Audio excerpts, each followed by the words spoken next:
Broadcasting from the business capital of the world, this is the Podcast Business News Network. Welcome back, everyone. It is something that is guaranteed in life. There are a few things, and I'm sure you can come up with a few, but one of them we often don't ponder that often. There is change. Change is going to happen. How do you adapt to change? How do you find that resilience to move on? And a lot of times that change can be connected to a conflict. We're going to talk about those challenges today and so much more with somebody who helps people move their lives through that, specifically people who are executives, owners of businesses, C-suite executives, or just individuals want to up their game and want to deal with some change. Reggie Bullock is an amazing executive coach. He's back with us. How are you doing today? I'm well, Steve. Thanks for having me back. I appreciate it. Yeah, it's good to have you back here. And this whole change thing, until you're pressed to make a major change in your life, I feel, and I want your opinion on this, sometimes you don't know the magnitude of what a change is unless you're forced to make that change. You feel the same? Definitely. I think that it's one thing to look at it from the outside, but when you're going through it and you're feeling all of what that entails, especially if it entails pain, it's your weight to carry. And it's real. And the interesting thing about it is when I talk to a lot of my clients and I watch what they go through, whether it be a new position or terminated from a position, or in some cases, family situations, or just relationships, right?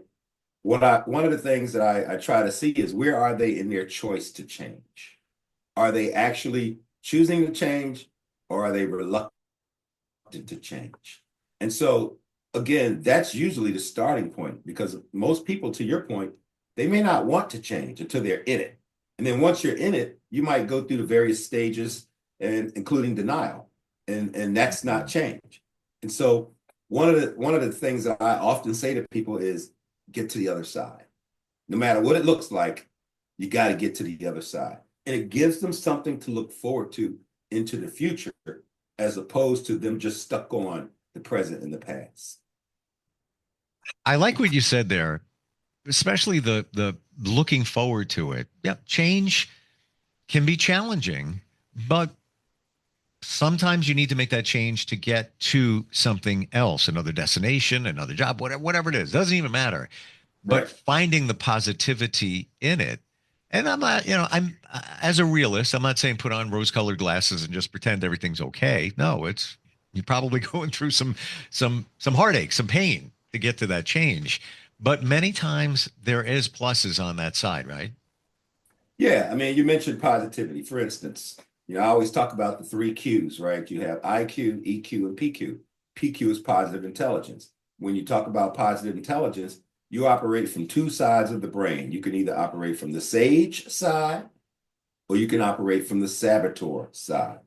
When you operate from the sage side, you're operating in the positive. You're looking at the future. You're trying to see, what's the good in this, because ultimately that's what you want. You don't want to stay in the saboteur of your brain to just constantly, I talk about those curmudgeons in the Muppet Show, the two old men on the balcony overlooking the stage, the curmudgeons. They have nothing good to say about anything, right? Yep. And so you don't want to end up with that type of mindset.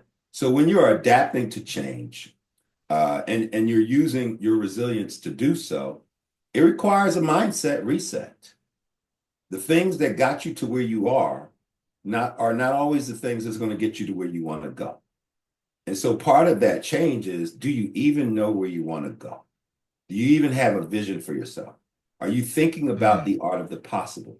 Are you just so stuck in the mud and in the quicksand that you can't even see yourself into the future? And so adapting to change and being resilient to get back up. I mean, I'm a martial artist, fifth degree martial artist.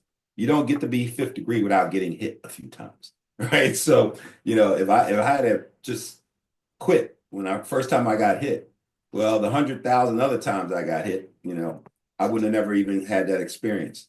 So that's the other thing. When I'm coaching my clients on change, I also try to help them to see and embrace the experience. the journey, right? Life is a journey. And you don't get experience from getting everything perfect. You don't get experience from getting it right all the time. You get experience from making mistakes, from screwing it up, and from getting back up. And so, to that end, if you want to be stronger, you want to be a more powerful leader, you want to be that resilient leader, then you're going to have to go through the challenges that turn into experience. Most people at some point in their life are going to go through financial challenges, right? Nobody's perfect. We make mistakes. And those financial challenges could take us for a loop. But then when you get to the other side of that, you have experiences. And so change is significant in leadership because not only do leaders have to negotiate and navigate change in their own headspace, they got to help their team, their organization. And as you can see, the United States is going through a lot of change. And so all of these leaders that are in these positions that, for the past 4 years, 10 years, everything was business as usual, there could be a lot of change on the table for them and their employees. And so adapting to change with resilience is not easy, but it's necessary. Do you feel that the only way you can get resilience or build on your resilience is to go through challenges? Yeah. I mean, I don't want to say it's the only way. I'm always reluctant to unilaterally say this is the only way, but I'll say this. If you don't go through challenges, you don't have those experiences, then what do you have? Right. And so you might get to the other side of change, but you might not have gotten there in the way that you actually have experience. You could have accidentally got there. Somebody else could have gotten you there. So when it pops up again, it could actually throw you for a loop because you've never really done it for yourself. You didn't go through that. So, again, I'm always reluctant to unilaterally say yes to a statement like that. However, how are you going to know if something's hot if you don't get burnt at least once? Yeah, like it, and it's been said before that how do you know if something is good and fantastic in life? If we just all live this, just the flat line right there, there was no variation, you wouldn't know the fantastic good part of life unless you dealt with the not so good part of life because it'd all be, one even keel. Yeah. Frankie Beverly, right? Joy and pain, sunshine and rain. So. Pump it up, pump it up, pump it up. Yeah, great song. Let's talk about conflict. Now that's going Yeah. to come up as well, and especially in the climate of our world currently. There's little strife at times, even between family members. There's conflict. How do you rise above conflict? How do you deal with it? So again, a lot of things come to choice of how you choose to see things, how you choose to perceive things, your environmental upbringing, your cultural development. And so the whole element of conflict and conflict resolution and dealing with it boils down to your emotional intelligence.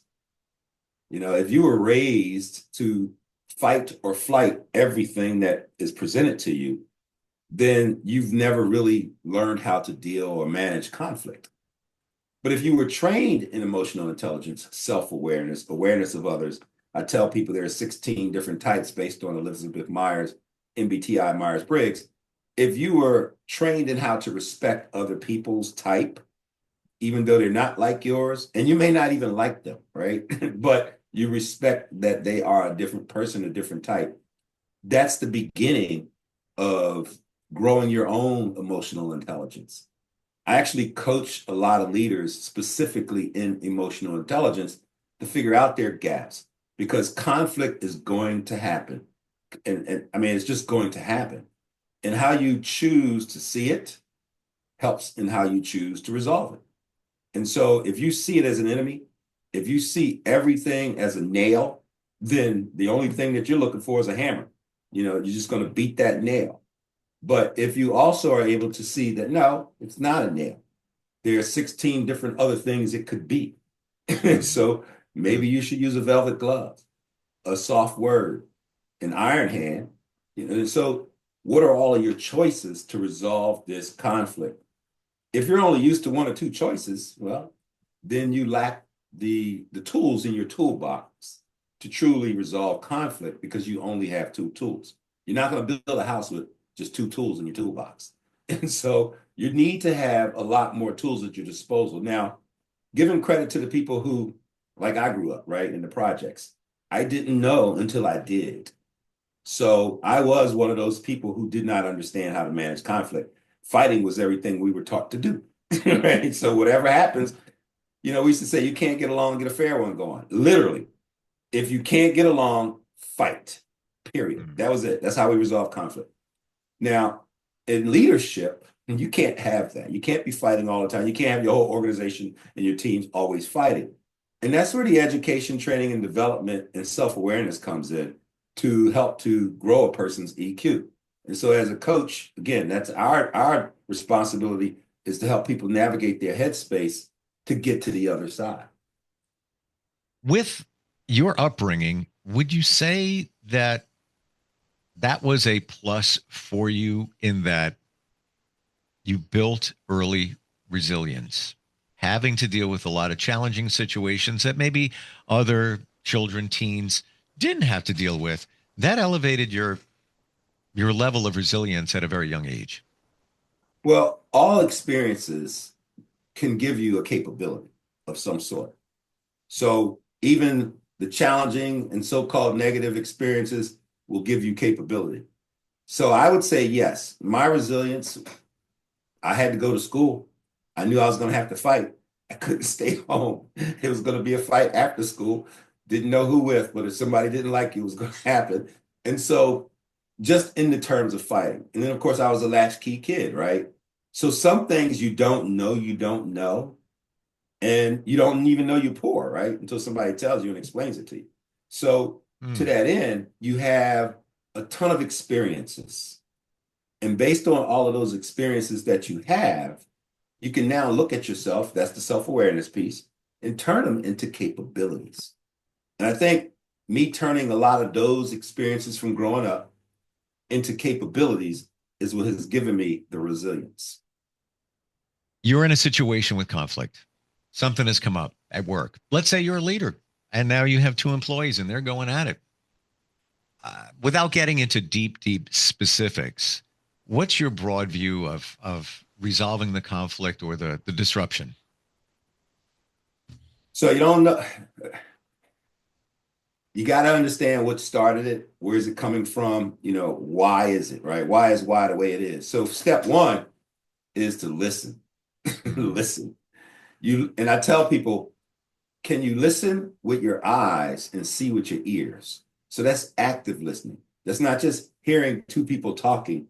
That's hearing the message behind the words, hearing the emotion, hearing the nonverbals, seeing the nonverbals, and interpreting what you see. As a leader, that's a responsibility that you have, right? You don't have the luxury of just being passive about it and saying, I don't know. I don't understand. No, you get paid to know. You get paid to understand. You get paid to put that effort into resolving this conflict. So step one is to listen and see where that energy is coming from or going. And as a leader, you should have experience in resolving conflict.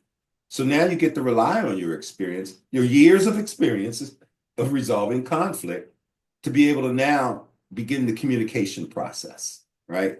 Intervening. And if they respect you as a leader, they'll listen to you.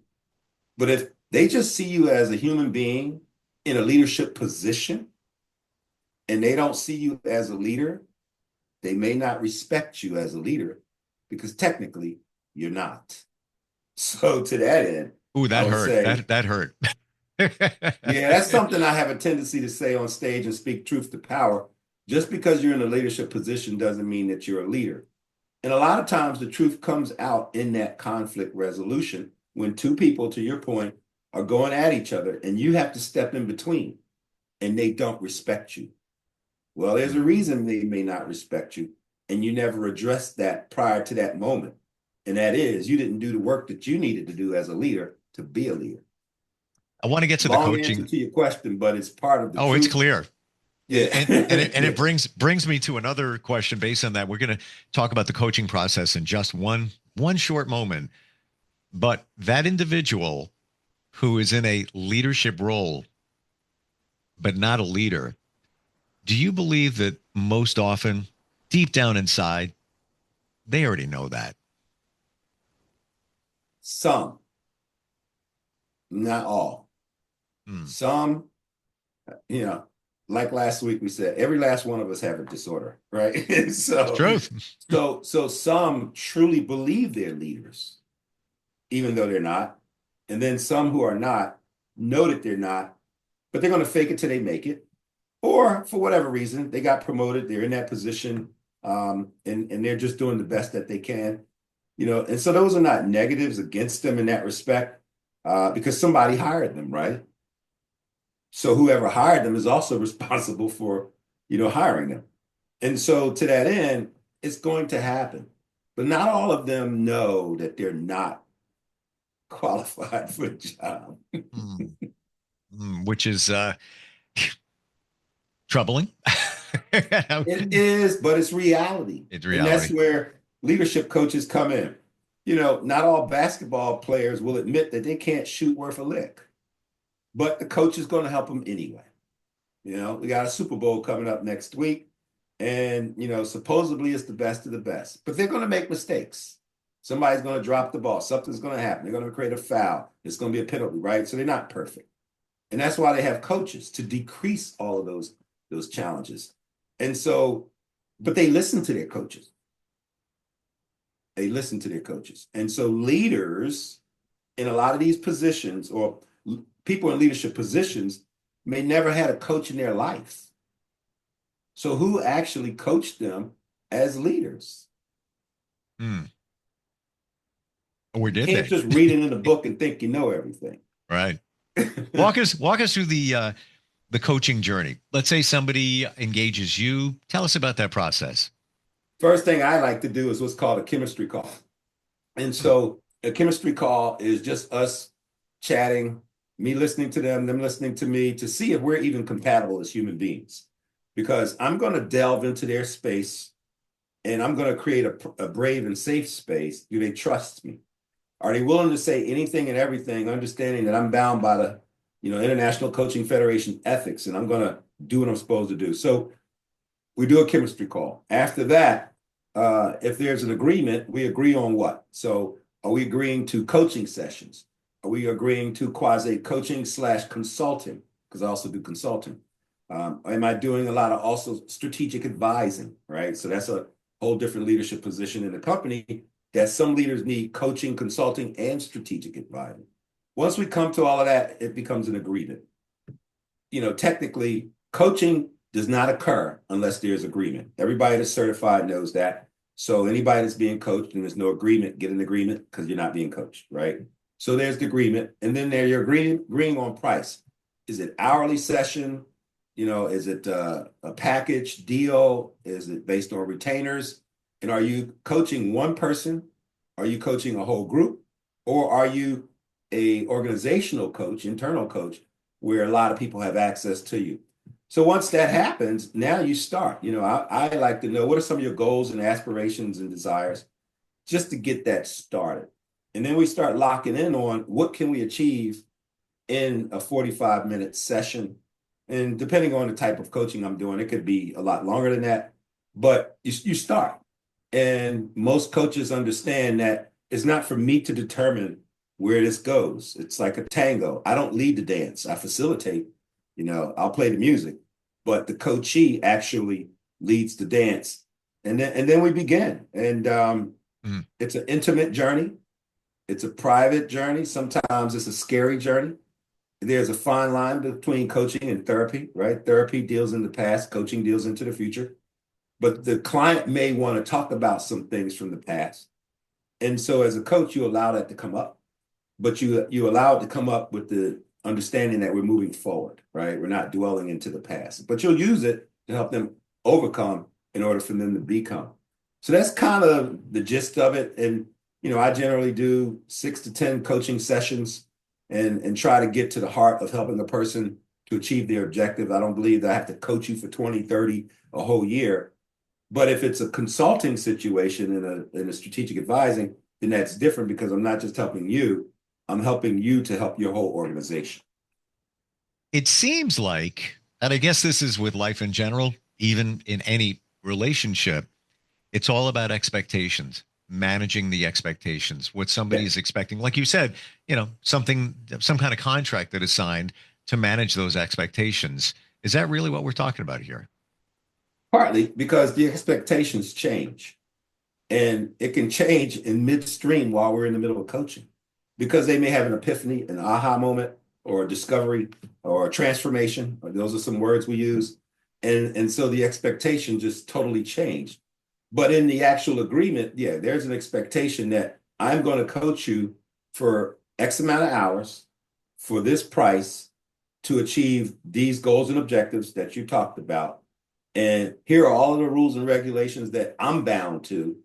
And here are the responsibilities as a coachee that you should also do. Take responsibility, hold yourself accountable, all of that kind of stuff, right? Do the work.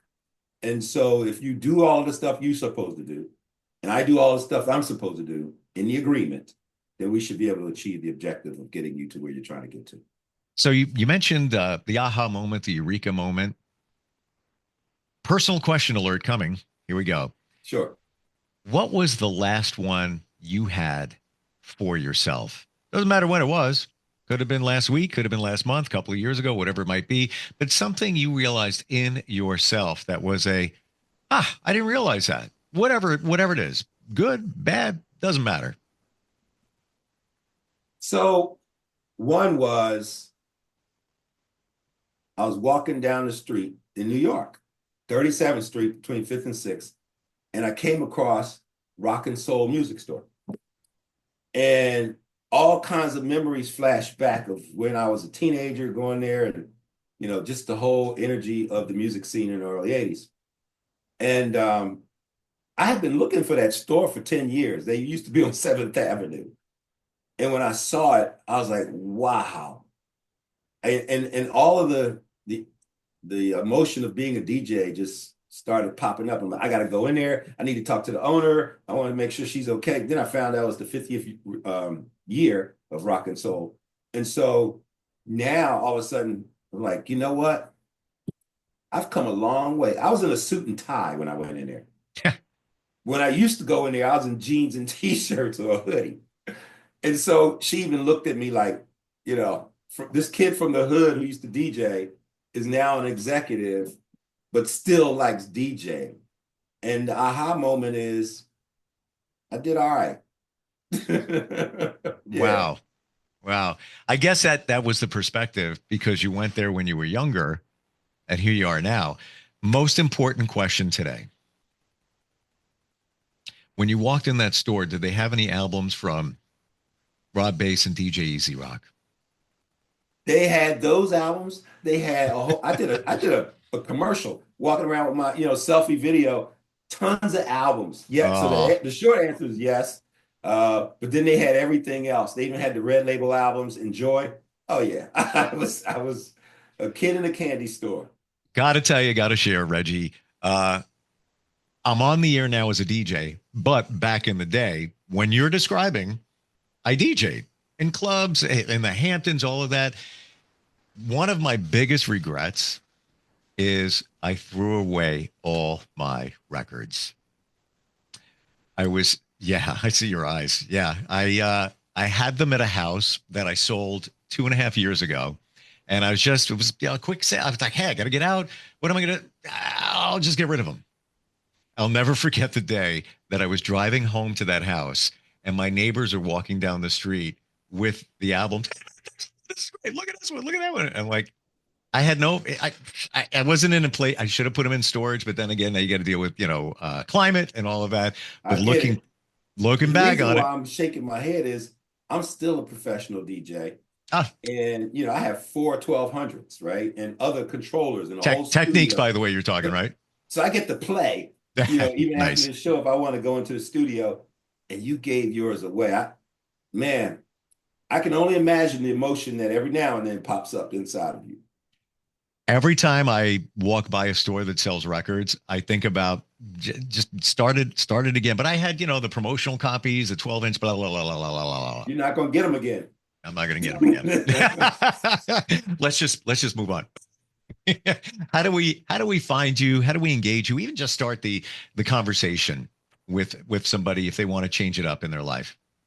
Yeah, so if you want to coach, I would tell people just Google leadership coach, executive coach, and start learning because it is a good chemistry fit when it's a fit. And you don't want the wrong coach. I get stories from clients that tell me, they wish they had me. I'm like, well, you have yours, right? But they never did a chemistry call. They never did a meeting of the minds.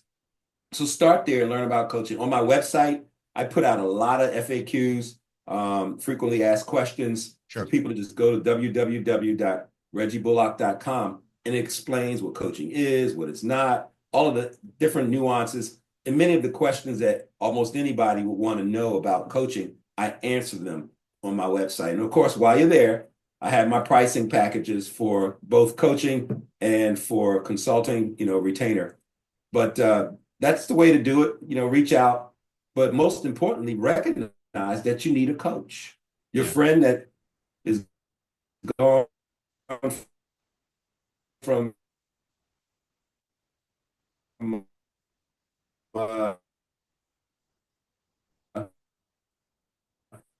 just starting to lose you on the Wi-Fi connection here. It looks like. Oh, now you're back. Now you're back. Okay. Okay. All right. So can you see me? I got you now. Can you see? All right. So yeah, I was just saying, go to the website. You'll see a lot of things, but most importantly, know that you need a coach and get yourself a coach. Just like a basketball, anyone that's professional, anything has had multiple coaches. So if you consider yourself a professional in the business world or a professional leader, my challenge is, how many coaches have you had? Even one? Interesting. Fantastic talking with you. I love how you're real about everything. ReggieBullock.com, and that's BULLOCK. ReggieBullock.com is the website. Appreciate talking with you today, and good stuff. Learned a lot. Thanks, Steve. I'll see you next week. Yeah, you're going to see me in your studio with those Techniques 1200s. Come on down. All right, Steve. We'll have a mix off. How about that? I don't mind. All right. Thanks a lot. Right. We'll be right back.